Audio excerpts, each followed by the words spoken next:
بسم اللہ الرحمن الرحیم۔ ایک مرتبہ حضرت امام علی علیہ السلام کوفہ کے ممبر پر کھڑے ہو کر خطبہ دے رہے تھے تو خطبہ ختم ہونے کے بعد ایک شخص کھڑا ہوا اور کہنے لگا، اے جناب علی ابن ابی طالب، میں آپ سے حضرت آدم علیہ السلام، شیطان اور جنات کے بارے میں کچھ سوال کرنا چاہتا ہوں۔ تو حضرت امام علی نے فرمایا کہ اے بندہ خدا، تو مجھ سے جو بھی سوال کرنا چاہتا ہے بے شک وہ سوال کر۔ تو وہ شخص کہنے لگا، اے جناب علی ابن ابی طالب، میرا پہلا سوال یہ ہے کہ اس ساری کائنات میں سب سے پہلا کافر کون تھا اور آپ مجھے اس کافر کا نام بتائیں۔ اور میرا دوسرا سوال یہ ہے کہ آسمان میں شیطان کا نام کیا تھا، آپ مجھے شیطان کا وہ نام بھی بتائیں۔ اور میرا تیسرا سوال یہ ہے کہ جس طرح ہم انسانوں کی شروعات حضرت آدم علیہ السلام سے ہوئی، تو کیا اسی طرح ہم انسانوں سے پہلے مخلوقات جنات کی بھی شروعات ایک جن سے ہوئی تھی؟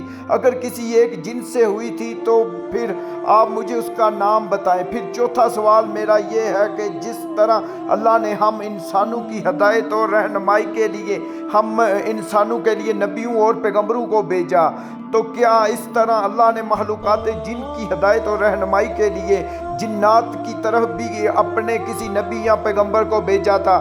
پھر میرا پانچواں سوال یہ ہے کہ جب جنت میں حضرت آدم علیہ السلام سے ایک بھول کی وجہ سے اللہ کی نافرمانی ہوئی، تو اس نافرمانی کے بعد حضرت آدم علیہ السلام سے رو رو کر کس قدر معافی مانگتے رہے؟ آپ مجھے حضرت آدم علیہ السلام کے رونے اور معافی مانگنے کی کیفیت کے بارے میں بتائیں۔ اس طرح میرا چھٹا سوال یہ ہے کہ جب اللہ نے حضرت آدم علیہ السلام کو جنت سے نکال کر اس زمین پر اتارا تو اللہ نے حضرت آدم کو زمین پر کس حصے کی طرف اتارا تھا؟ آپ مجھے اس زمین کے اس حصے کا نام بتائیں۔ میرا ساتواں سوال یہ ہے کہ حضرت آدم علیہ السلام نے اس زمین پر کتنی سال زندگی گزاری تھی؟ آپ مجھے حضرت آدم علیہ السلام کی عمر کے بارے میں بھی بتائیں۔ اور میرا آٹھواں سوال یہ ہے کہ جنتی لوگوں کی زبان کے بارے میں بتائیں۔ اور اسی طرح آخر میں میرا نواں سوال یہ ہے کہ جب دوزخی لوگ دوزخ میں جائیں گے تو دوزخ میں جانے کے بعد یہ دوزخی لوگ آپس میں کس زبان میں بات کریں گے؟ آپ مجھے ان دوزخی لوگوں کی زبان کے بارے میں بھی بتائیں۔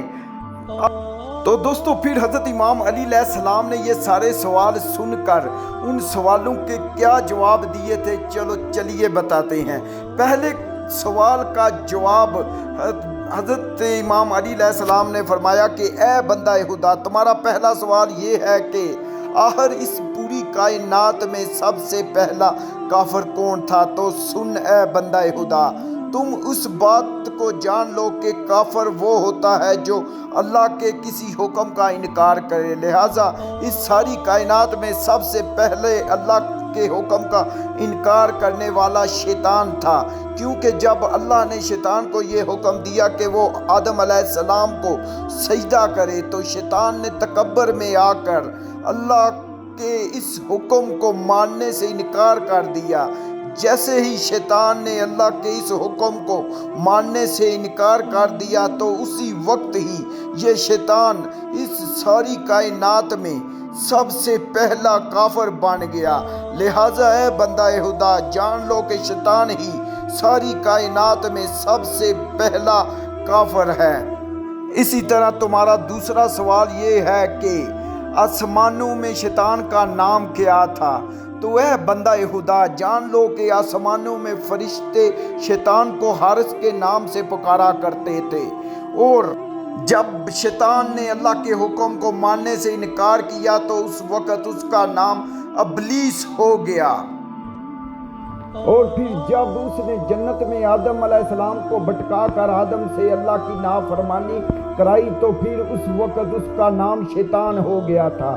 اسی طرح تمہارا تیسرا سوال یہ ہے کہ جس طرح ہم انسانوں کی شروعات حضرت آدم علیہ السلام سے ہوئی تھی تو کیا اسی طرح مخلوقات جن کی بھی شروعات کسی ایک جن سے ہوئی تھی؟ تو اے بندہ خدا، جان لو کہ مخلوقات جنات کی بھی شروعات ایک جن سے ہی ہوئی تھی، اور اس پہلے جن کا نام شامان تھا، اور اللہ نے اس پہلے جن